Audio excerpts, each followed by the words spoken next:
We're going to get started right on time today because we have to be out of this room at 12:50. So for personal questions, first of all, we encourage questions and stop us during the presentation. This is a discussion, some tips, some discussion, but we have to be out of the room at 12:50. And so you can ask questions of us outside afterwards. We're all willing to stay afterwards to address questions. I have to go see patients right at 1, so I can't stay beyond that. A couple of housekeeping issues. Just to let you know, there's some upcoming events. Tomorrow at lunchtime in Gonda, there's a group called Women in Research. Nancy Wayne has been organizing these. They occur every few months. You bring your sack lunch. We provide snacks and drinks. And tomorrow's topic is making it to the top of your profession. And these, for those of you who haven't been there, these usually happen in small group sessions. A question is posed, and that at the end, the small groups bring back to the larger group ideas and concepts that were discussed.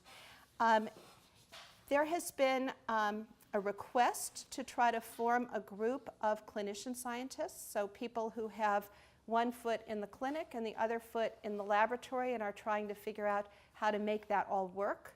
And so we're going to have a meeting to try to decide what that group would look like and what the topics might be and what the frequency is that we would meet. And that's happening on the 30th of June at 4 o'clock. And please let people know about this meeting that might be interested. And again, I don't know really what it's going to turn out to be. It will turn out what people want it to be. This summer, we're going to have our second annual family picnic. So if you, particularly if you have anybody who has families, and in particular if you have children, please come Thursday the 18th out on the CHS Plaza. We provide dinner, full dinner, and there'll be games for kids, and it's a time to meet other families that have children. We had a very successful negotiations workshop this past year. How many people were there? A few people were there? Okay. I hope you consider that it was successful.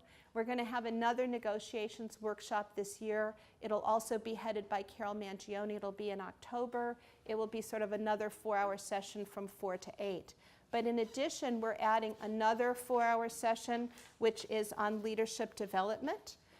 This will be done primarily through 2 of your fellow faculty members, Kenrick Duru and Hawken Wu. Both of them went to leadership development programs sponsored by my office over the past year. What they're going to be bringing back is a session that's going to be designed to identifying your personal leadership style so that you can more effectively lead teams. So teams of researchers, teams of clinical people, teams of staff to try to accomplish your goals. So that session is going to be in September, and we haven't decided on exactly the day. And then finally, if you're new faculty, or if you're junior faculty and never came to the all-day new faculty orientation, it's now a new and junior faculty conference. It's on Thursday, September 20th. It goes from 7 to 4 in the Faculty Center. And I think that it will be worth your time. And then next year, we'll be continuing on with some of these series. As always, we want your evaluation of today's session and suggested topics. But since this is June and this is the last one of this academic year, on the back page of your handout, you also have a list of topics. We choose the topics. Please sit here. Join us. We choose the topics based on what the faculty want. So if you're wondering why we had the topics this year, it's because that's what the faculty chose. So just check off the top 10 that you would want to hear about next year, and we review these, and that's how we decide on the topics. So with that, for those of you that just got in, we need to be out of here in 45 minutes. So we're going to be really talking and having a conversation about the dossier, and in particular the self-statement. So the goals for this session are: 1, where to find information, to review the dossier requirements, to talk about the top lists for the self-statement, and ask the expert. And today we have 2 experts sitting right next to me here. I wish I had a chair, then I'd be sitting too. Maybe I will take the chair. Dr. Micheal Levine, who's right now is actually the acting vice chancellor for academic affairs. So he is actually, the bottom line for academic promotions for the entire University of California, Los Angeles right now. He has read, it was too many to count. Lots of files. And then Dr. John Colicelli, who's the vice chair in Department of Biological Chemistry. So these 2 are the real experts when it comes to dossiers and personal statements. So interrupt me. My presentation's fairly short, but interrupt me. Let's have a discussion and a dialogue. The disclaimer: we are being recorded, and this recording is going to be on our website. So if there are personal questions that you have that you would not want the answer to recorded, then ask us afterwards offline, or come to us even at other days offline. Because unlike last night's session, which wasn't recorded, this one is being recorded. Okay, so where do we find information? We find information from the Departmental Academic Personnel Office. That's a really good place to start. But what we learned last night is that you don't always get accurate information, or 100% accurate information. That's not to say that they're not trying. They're trying very hard. But rules change, and people change, and that's a good place to start. But you can always go to the David Geffen School of Medicine Academic Personnel website, or the UCLA Academic Personnel website, or the call to get information. How many people in this room know what the call is? Okay, all right. Well, we're going to talk about that for a second. So this is what the academic personnel website looks like for the David Geffen School of Medicine. It has all of your forms on it. You have to open up these slide drawers that are flickering as you go onto the website, but they are there. And there's a lot of good information. You may want to spend some time reviewing it. This is what the academic personnel website looks like for UCLA. It's very organized. It has a whole section on faculty and faculty diversity, forms and checklists, faculty resources. So most of the information that you need is going to be findable using the internet. Now, what's the call? Well, the call is also found on the UCLA website under Academic Personnel Office, and it really has all of the policies as it pertains to UCLA. Do you want to talk about the difference between the call and APM? Okay, so do we need that? Yes. Okay. So there's another set of rules and regulations that comes down from Oakland, from the main office in Oakland. That's called the Academic Personnel Manual, and that has the real issues and rules and regulations about it, and then they're interpreted differently at each campus slightly, and that's the call. So our call pertains to UCLA, and there's another one for UCSD, for Berkeley, for each of the UC campuses, but they all emanate from the Academic Personnel Manual. Since I'm on record, I guess, I won't say all the things I said about it last time, but usually those of you who've read the call realize that it's not written in a way that's easily understandable. It's a little bit of legalese or a lot of legalese and some kind of archaic stuff to describe the different faculty series that we have here and what you have to do with each one. The APM is even a little bit worse than that in terms of reading it, so it's really hard to read. And one of the things that we've tried to do, or we're going to try to do, is to change the language to make it more readable so that individuals can read it. There's also a whole bunch of amendments to these things that occur, and if you look at the end of it, there's all kinds of amendments with numbers. They're kind of hard to go through, but some of them do pertain to the changes that occur in the call. Many of you are in what's called the Health Sciences Clinical Professorial Series. This is a new name for an old series that was set up a couple of years ago, and it was set up at it was set up because APM changed how this series was dealt with. And so everybody had to change the name of the series. And at the same time that the name was changed, we also changed a bunch of the things one has to do, some of the hoops you have to jump through to get promoted in the series. So these are the kinds of things that happen. I certainly suggest everybody looks at the call. And if you have problems interpreting what's in the call, go to your department, to the academic personnel office in your department, and they certainly can provide you with the information. If you can't then figure it out and they can't figure it out, feel free to go to either the dean's office here or to the academic personnel office up on campus. Or if you want, you can email me. I'm in the directory. It's easy to find me. Yeah. Okay. So, appointment and promotion or appointment and advancement of assistant professors at UCLA have 4 basic criteria, no matter what series you're in. So they are teaching, research and creative work, professorial or professional competence and activity, and university and public service. Now, it is sort of assumed or implied that all of you are competent. So competency is usually not the issue that we're looking at or that anybody's looking at. If you're not competent, then you're probably in the wrong profession. And so, and there isn't a lot of remediation that one can do. However, these are the 4 different criteria, and the way that they are weighted depends on the specific professorial title that you're in.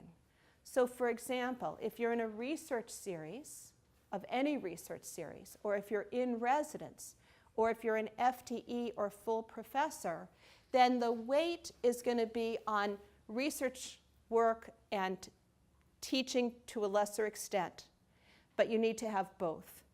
If you're in the health sciences clinical, instead of some of the formal research that we think about, you need scholarly activity, but you don't necessarily need to have all of the research that someone in a research series needs. Does that make sense? Okay.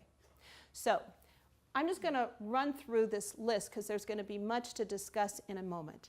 But in terms of your dossier, and some of these are things that you provide, and some of these are things that the department provides. But if you think about what the dossier consists of, it's an enormous amount of information. And that's why you are asked to provide your dossier to your department at a very early time in the academic year, earlier than you would have thought. One of them, so these are just the requirements. UCLA collaborators, data summary. Everybody know what a data summary is? Everybody. How many people have done a data summary? Okay. So the data summary has information about your teaching and your research and your publications and your service and the students that you have taught, and it's all available online, and you fill that out when you put in your dossier. Self-statement, which we're going to talk about mostly today, so I'm not going to belabor that. Mentoring forms. Everybody at UCLA should have a mentor, and those mentoring forms need to be part of the dossier. The department makes a recommendation. There's an ad hoc report. There are intramural evaluation letters, letters from people at UCLA. There are extramural evaluations, except if you're in health sciences clinical. Health sciences clinical does not require extramural evaluation letters for the dossier. There are teaching evaluation letters, teaching evaluation forms, and an updated CV. And the CV has to be in a format that they want it to be in. So you have to separate out your peer-reviewed publications from case reports, from book chapters and the like in your updated CV. And there's some submitted publications that are included. Actually, then maybe just. Yeah, go ahead. You want to Yeah, clarify? no, here, you clarify. Oh, sorry. That's why you're here. On the teaching, so you had teaching, can you go back a slide? Uh-huh. Teaching evaluation letters, teaching evaluation forms. Just to make clear, so you need teaching evaluations from the people you taught. So if it's a class or whatever, it's a clinical teaching. But then you also need peer evaluations of your teaching. So other faculty who have witnessed, especially for lectures. Really, that's the important part. But they do want both. And the dean's office here has been fairly strict about that, making sure that both are there. Can everybody hear? Okay, good. You guys are keeping that one. Right. You're sharing that one. So, general tips about teaching: keep everything. If you're asked to teach at UCLA or anywhere else, you need to keep your invitation letters. If there's a course number associated with it, get that course number. I was actually floored the first time I did this because I had no idea that I was supposed to know course number. What course number? Well, if you're teaching in the blocks in the medical school, there's course numbers associated with those blocks. And there's a number of students in those blocks, and it will ask you on your data summary how many students were in the course. Announcements. You might need the announcement at some point. Thank you notes. Did people send you thank you notes for teaching in their course? Evaluations. Just take everything and throw it into a folder. There's a temptation to clear your desk and throw things out. Don't throw that sort of information out. Just throw it in a folder so that when you're creating your dossier, you have all of that information handy. One person asked us yesterday, or told us that they had gotten 25 different reviews of their teaching from individual students, and what should they do about that? Keep them. Make a copy and send the copy or the original to your academic personnel office, but keep everything. Everything is evidence of your activities as a professor. Do you want to say anything more on that? No, Okay. So service. Do you hear a similar theme here? Keep everything. So did you work? Yeah, go ahead. Question Yes. about the teaching. When we invited to outside to give a lecture, like one lecture only, does that, usually we get invitation letters, thank you. Does that count as teaching? So the question, because I don't think that that's on the tape, is if you're invited elsewhere and you give a lecture, even if it's a 1-hour lecture, does it count as teaching? I believe that it does count as teaching. Well, but I guess you don't want to list it twice, and if it's an invited lecture or an invited seminar, there's a separate place for that in the data summary, and that's a valuable thing to have. And then if you have evaluations from that, keep those evaluations. Some of us will teach courses at national meetings, especially on the clinical side. And those courses often come with evaluations afterwards, and that will count as teaching as well. And keep those evaluations. Comments? Questions? Okay. So, did you ever work on a committee? Did you chair a committee? Did you design a new initiative or program? And what evidence do you have? Invitation letters, thank you letters. Again, you want to save everything and throw it into a file. Comments about committee work or service work, or what counts for service? Well, What do you look for? So that is sometimes I see. So I should emphasize here that Micheal knows the system much better than I ever will. And my perspective here today will be more just from working with junior faculty in my own department, which is biological chemistry, and my own past experience. And I do, on that point, I do find sometimes junior faculty aren't sure what constitutes service. So in my department, sometimes it would be, in fact, we often try to get junior faculty to be the organizers for our annual retreat. And so sometimes they don't realize that that would count as service, so you would put that down.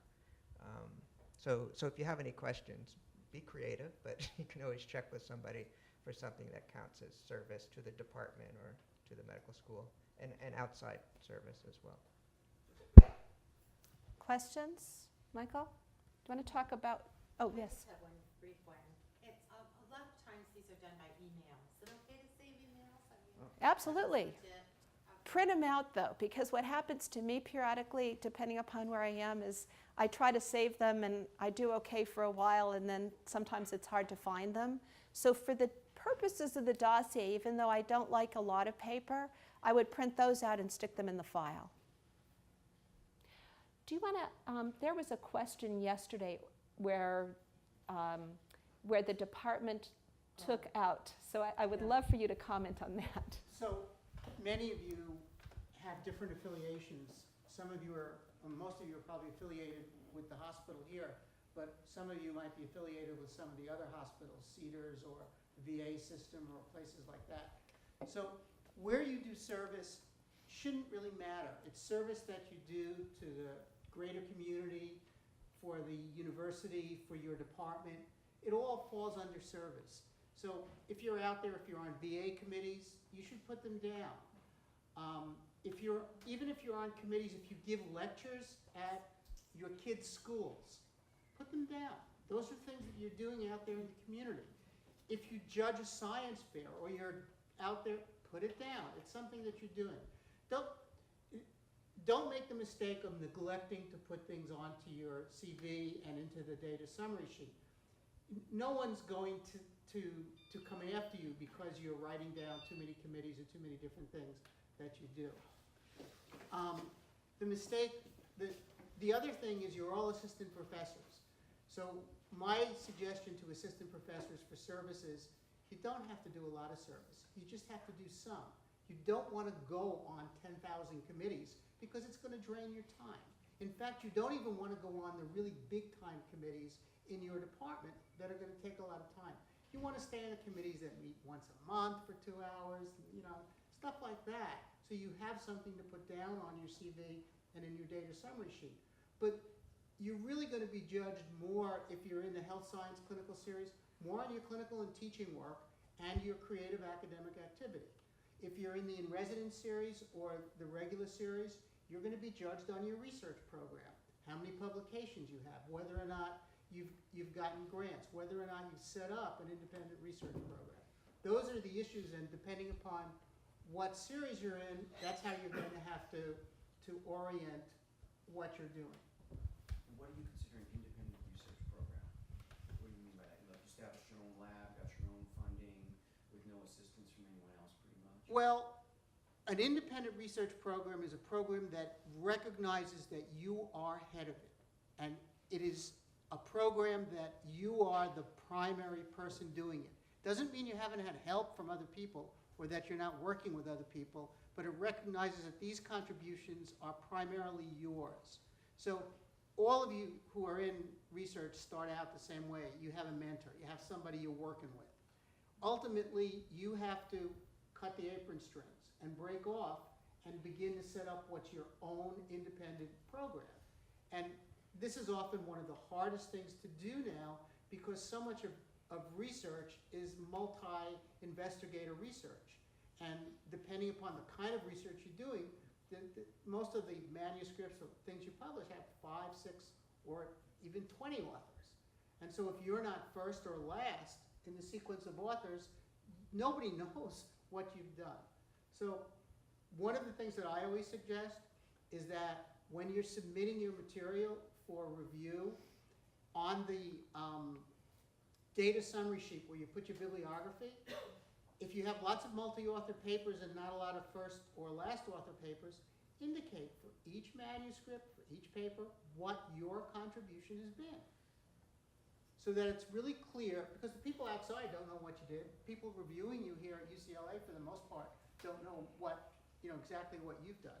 But by doing that, you make it clear to the reviewer that you've done the following things on these manuscripts. So we all know what your contribution has been.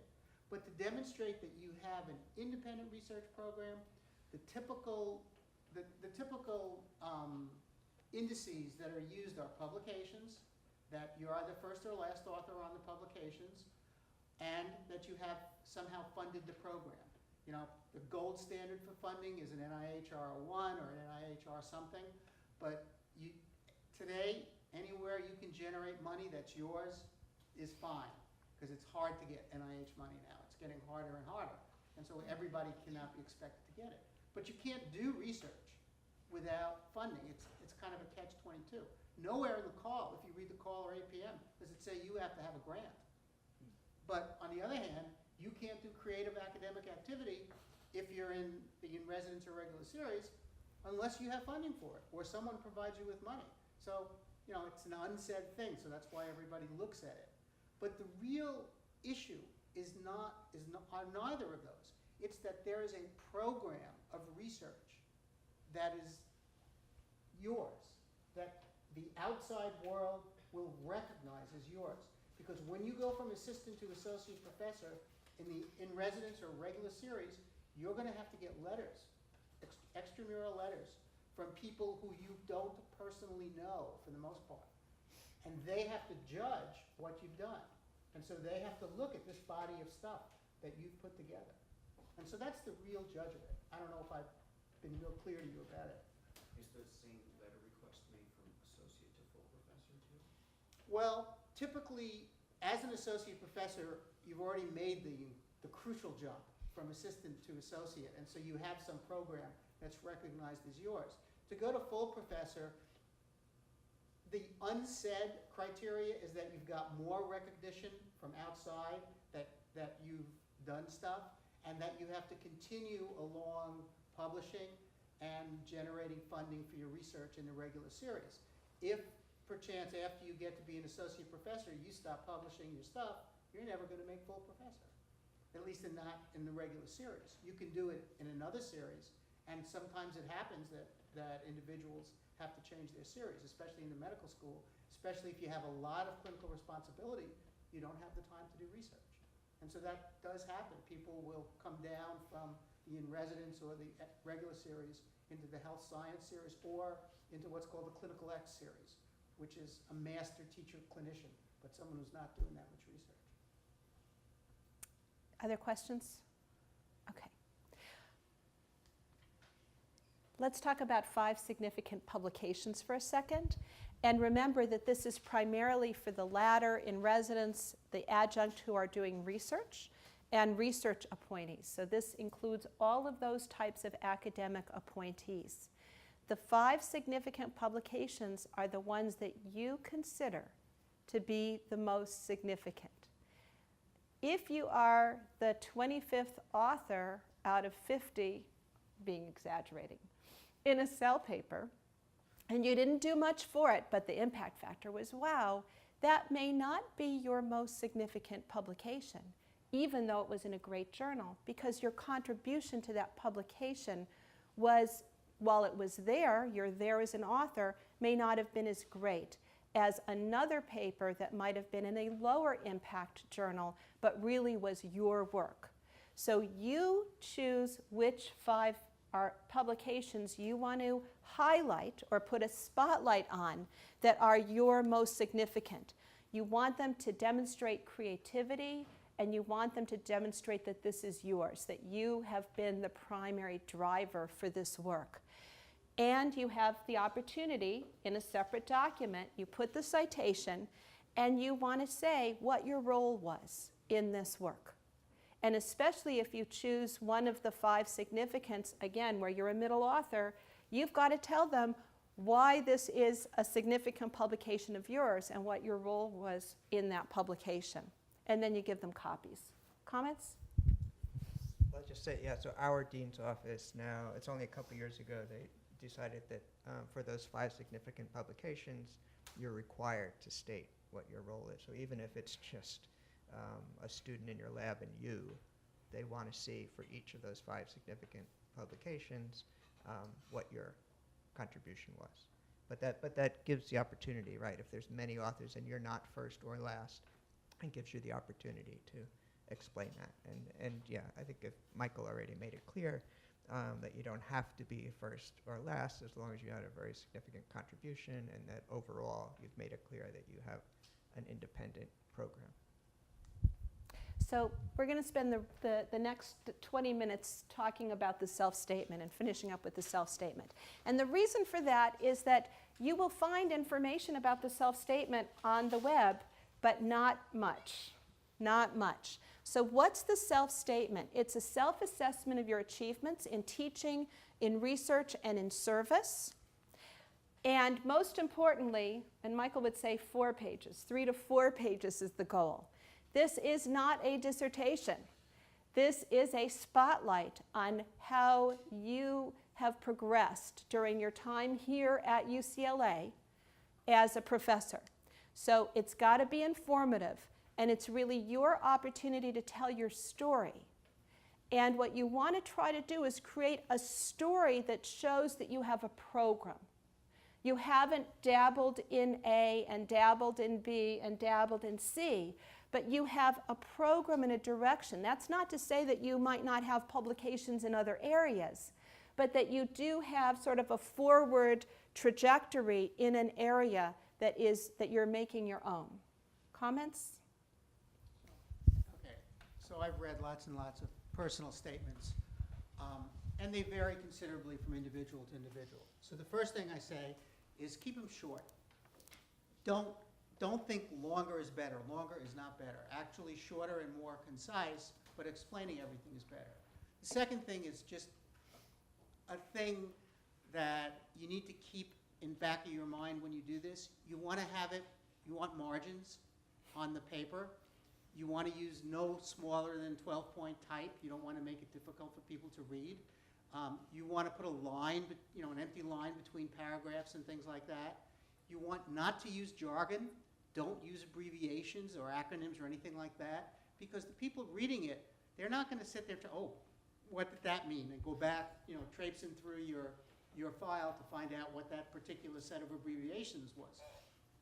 You want to make it easy for the reader. That's first.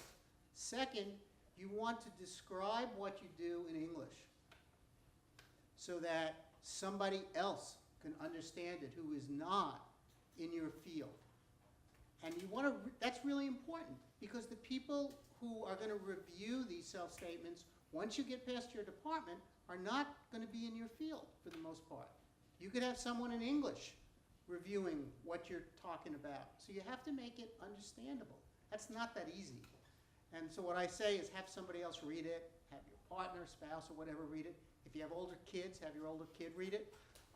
If your older kid can't understand it, you ought to think about, maybe you haven't written it right. And everything is described, as Lynn said, it's a story.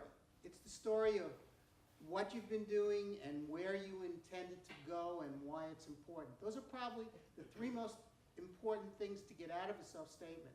The same is true of teaching. What a lot of people like to talk about their philosophy of teaching. You really only need 2 or 3 lines. You don't need to go on for 2 paragraphs about your Socratic method of how you're doing things. And then you just describe what your experience has been in teaching and where you intend to go. Same is kind of true with service. And really what you need to do in service is not to list all the committees or all the things you've done, but to talk about the more important ones, where there's been a lot of impact or where there's been some impact. Those are the kinds of things you want to get into your statement. You want your statement to be kind of a snapshot of your career and where it's going. Because that's about all you can do in 3 or 4 pages. And if you find yourself going on and on and stop, that's not the way to do it. Because when we read these things, I've been on CAP. I was on CAP for 4 years and was vice chair for a year of it. And in any one CAP meeting, which is usually a whole day, you might see 18 or 20 cases, and you have to read all these statements. Well, reading 18 to 20 statements, by the time you've read 6 or 7, you're getting kind of tired of it. So you've got to realize that in terms of when you're writing these things and what's going on with them. So that was a great summary. I'll just add little bits of what I say to junior faculty in our department. I usually, in fact, advise 3 pages. And I tell them this is essentially you talking to the committee members who are evaluating both at the department level and at the school level and the university level. It's your opportunity to make your case, to talk to them, since obviously the system is all confidential. And so try to make it all the things that Micheal said, easy to read, break it up into subsections, and comprehensible. The only other thing I'll add is that in my department, I often suggest that junior faculty who are coming up look for some place on campus where they can give a research seminar, whether it's as part of the MBI for people who are in the MBI or the Cancer Center or any kind of venue on campus a little bit before they know they're coming up for evaluation, and make sure people in your department are aware of it. And so that's yet another opportunity for you to expand on your research and make it as clear as possible to people who, again, as Michael said, are not all working in your area. Yes. So presumably the people getting the personal statements also have a full dossier in which you've sort of listed all of your teaching and service and all the rest. So how much of the personal statement should actually be relisting that, or should you just kind of pick out the key, most significant things for the list? Because it seems like if you were to restate all of your teaching, it could end up being very tedious to read. Right, we're going to talk about that right now. But the question, just for the camera, is is that people have already listed everything in the dossier, and so how much should you be relisting? It's really a time to highlight and put a spotlight on certain selected areas that you're really proud about, or putting it together. So it's not a laundry list. I talk about it as being graceful self-promotion. And I found this great quote that was on the website from another university. And they talked about the personal statement as being what I've tried to accomplish in my professorial career, and about what I hope to achieve in the foreseeable future. And in particular, when it comes to research, you want to talk about the context of your research in where that trajectory is headed. So you want to highlight the accomplishments that may not be obvious on your CV. You want to provide a context to your professional goals, and you want to promote activities that you're particularly proud of. So if there's a service activity that you designed, you implemented, you saw to fruition, it was successful, that context of that activity is not going to be obvious on the dossier or on the data summary. On the data summary, it's going to say what you did. This is your opportunity to expand on that and really put a spotlight on it. So top don'ts that I have, and add your top don'ts. My top don'ts are don't use overly technical jargon. We already heard that. These are people from all over the university that are reading these. Don't repeat what's already in the dossier. Now that doesn't mean that you can't, you're going to use something that's in the dossier, but you're going to expand on it. You're not going to create lists of achievements. That's in your data summary. Data summary has lists. Don't be verbose, but at the same time, don't be overly terse. You can't say, for your research statement, my research has been really successful and I've written 2,500 papers in the past 5 years. That doesn't cut it, because they really want to know what's the research in the context of your trajectory. Don't pad your accomplishments. As you said yesterday, it's really hard not to get promoted. Oh, I'm not about to say that publicly. If you turn the camera off, I'll say it. Okay, we won't talk about that. But talk about all right. padding No, your no. accomplishments. The issue here is there are certain things you have to do to get promoted, or for your advancements, your step increases, for your fourth-year appraisal, for going from assistant to associate professor. If you do those things and you're successful at it, you're going to get promoted. If you don't do those things, no, you're not going to get promoted. That's basically the way it's going to go. There's no real magic here about getting promoted. It's not, there's something out there that you don't know about that has to happen before you get promoted. If you follow the guidelines, if you have a mentor who's telling you, well, you need to publish a couple of papers, or you need to, if you're in the health science clinical series, you need to do some more creative work, you need to generate a new curriculum for a course, or you need to reorganize some clinical set of responsibilities or things like that. There is a laundry list for health science clinical professors of academic creativity that you're supposed to do. It's in the call. But if you do these things, you will get promoted if you want to stay here. There's no question about that. Nobody's out to not promote you. So in that sense, you're fine. On the other hand, if you don't do those things, yeah, you're going to have a very hard time. You're going to get a with reservations fourth-year appraisal or an unfavorable fourth-year appraisal. Those kinds of things are going to happen. But if you do what you're supposed to do, you'll get promoted here. But there's the impression, at least for people in the hospital in residence series that are also like clinician scientists, that you have to have NIH funding to be promoted. There's that impression. It's very strong. That varies considerably. Let's repeat the impression. Okay, the question is, there's an impression that you have to have NIH funding to get promoted. That is not totally true.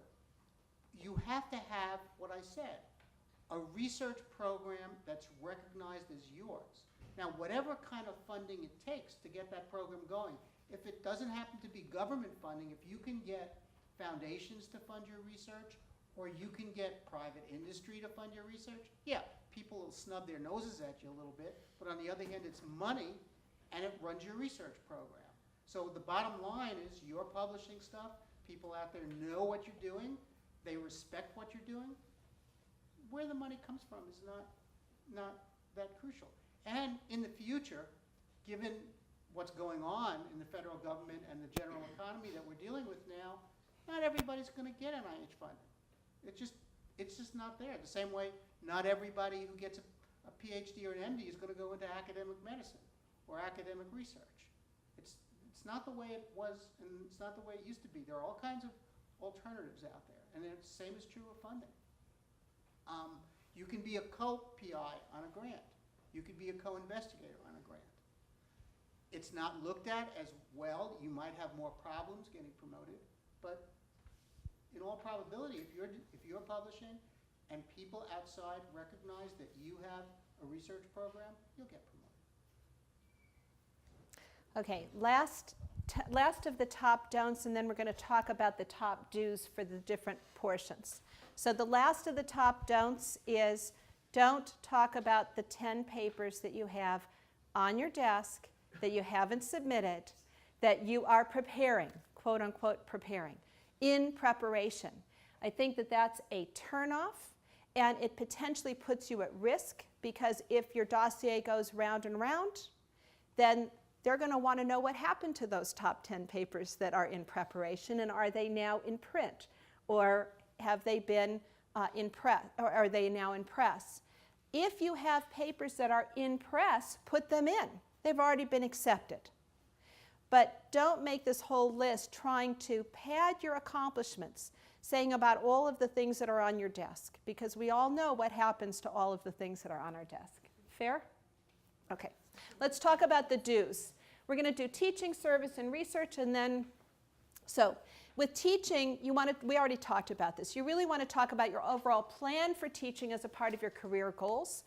What was your contribution to a large university or medical school course? Did you teach sessions at national meetings? What was your role in the development of these courses? And describe, many of the clinicians are primarily teaching residents and medical students, and describe the context in which you're teaching them.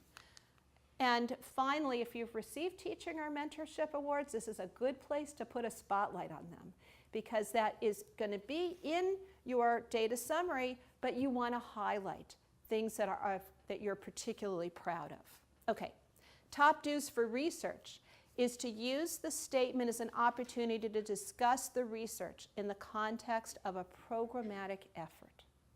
So you, again, want to just put a spotlight on the research, not only what you've done, but also where you're headed. Comments? So for your research program, once you have it sort of laid out in terms of in the self-statement and that, the thing you're going to be evaluated on for your research program is not only that it just exists, but it has to be recognized as being quite good and excellent by people outside the university. And that's kind of where you're not going to be able to control that, because there you have to deal with letters from outside. But the research program, the way you lay it out really is a function of how well you've done with it. And it needs to be, you need to have good evidence that it's an excellent program in addition to just being a program. You know, you have to have more than just, I'm doing research. That's not gonna do it. And the self-statement is the place where you get to lay these things out. You know, what's really important about it? What are the significant implications of it? Why should it be continued, kind of thing. Those are issues that you need to approach as you're writing your self-statement about the research part. John, do you want to add? Yeah, so on Lynn's point, yeah, talking a little bit about the future, sort of conveying a sense of trajectory, where this is going is good. I mean, that's kind of where you can address the things that are on your desk, but again, in a limited way. But yeah, but I definitely think that that's extremely helpful, is to give a sense, as I say, of trajectory and where this is going. And I think what you just said is important. That's where to address the things that are on the desk. If you've completed some really important work and you're getting ready to write it up, and you're really going to write it up, then it's an opportunity for you to say, and we've just completed this study and it showed these interesting things and we have plans to write it up. But that's the place to do it. It's where you're talking about the context. We already talked about this. There are increasingly large consortiums that are doing research, and it's really important to describe your role in these large consortiums. It's becoming harder and harder to have that individual identity. The professors in English or history are writing textbooks with one name on them. And they're going to be reading your dossier where there might be 10 or 15 or more names on a paper. So you have to describe what your role is. Did you organize the consortium? Well, if you did, you need to make it clear, and this is another good place to make it clear what your role is in the context of larger research groups. And we already talked about this. Write in English for a university professor, unlike the IRB where we have to write in English for like an 8th grade level. This is English for a university professor, but a university professor who may not be a scientist, who probably isn't a scientist, because probably the bulk of the people on CAP are not in science. Is that fair? CAP is about half and half. It's about half, there are 14 people on CAP, of which 6 or so are from the medical school or the South Campus part, and the others vary around the other schools in the university, and it could be anything from English to history, social sciences to theater, arts, economics, all those other fields. Finally, about service. So is it important to show that we are collaborating with other investigators? How is that seen? So the question is it important to show that you're collaborating with other investigators? So many research programs require collaboration. There's no way you can do the work yourself. So it's kind of a natural part of your research program. The only thing you need to do is when you're collaborating with a lot of other people is to indicate what is your role in the collaboration so that it's clear to the reviewer that they know what you've done. But collaborative research is recognized just like any other kind of research is. And more, we're doing collaborative research. You're not doing it by yourself anymore. We already talked about If I could service. just add Yeah, one- go on. Just one other thing on that. So I don't know if you talk in a separate thing about letters, external and internal letters, but obviously it's good to get letters from collaborators who can give their own version of what your role was, and hopefully it's going to be very supportive, either external or internal. Good But I suggestion. don't want to get into the whole process of how those letter writers are selected. It's partly input from the candidate, partly from the chair, but that's a whole nother thing. And actually, on that point, last night we discussed that the candidate is invited to suggest outside reviewers. Don't use up all the... Yeah. Okay, so choosing letter writers is tricky. And my response to this is my own personal opinion. It's not, there's no rule here about this. So you get to choose a group of people, and your department or the department chair gets to choose a group of people who are going to write letters. So the first thing is you don't want to choose people who are your mentor, who are your collaborators, who you've written papers with or anything like that. Because chances are they're going to write very glowing statements about you because they've worked with you. And the statement's not going to, no one's going to pay any attention to it when the case is reviewed by another agency because they're going to see that you've written papers with this person. And the only thing that would really hurt you there is if they wrote negative stuff. So in a sense, it's a done deal. They're going to write positive stuff. Your mentor is going to write positive stuff. And besides, your mentor probably helped get you the job here. So you want to get people who are outside, who don't know you personally, or maybe you've just met at a meeting or have seen you do a poster or a talk somewhere else. That's what the people you want on your list. Now, the chair's list is only going to be people like that for the most part. They're going to choose people who are outside, people who haven't worked with you, but people who would recognize your field and what you've done. So you don't want to use them all up on your list. You want to leave some for the chair's list. That's just kind of a logical way to approach it. But if you need letters from a collaborator, I would do that totally separately. That, ask them to come in as separate letters to indicate what you've done on a particular paper or on a particular grant. I wouldn't use letters from collaborators as evaluative letters in the file because I just know that when people on CAP read your file, they don't pay any attention hardly to your list. They go after the list that comes from the department. Okay, we have, we're going to have to close it down. But first of all, I want to wish everybody good luck the next time you put in your dossier. I want to thank our experts for great wisdom and great advice. Remember to give us the evaluations. Remember to tell us what you want to hear next year. That's how we choose the topics. We hope to see you over the summer at the family picnic or in a couple of weeks at the clinician scientist session for those of you who have those feet in both waters. So thank you very much, and thank you.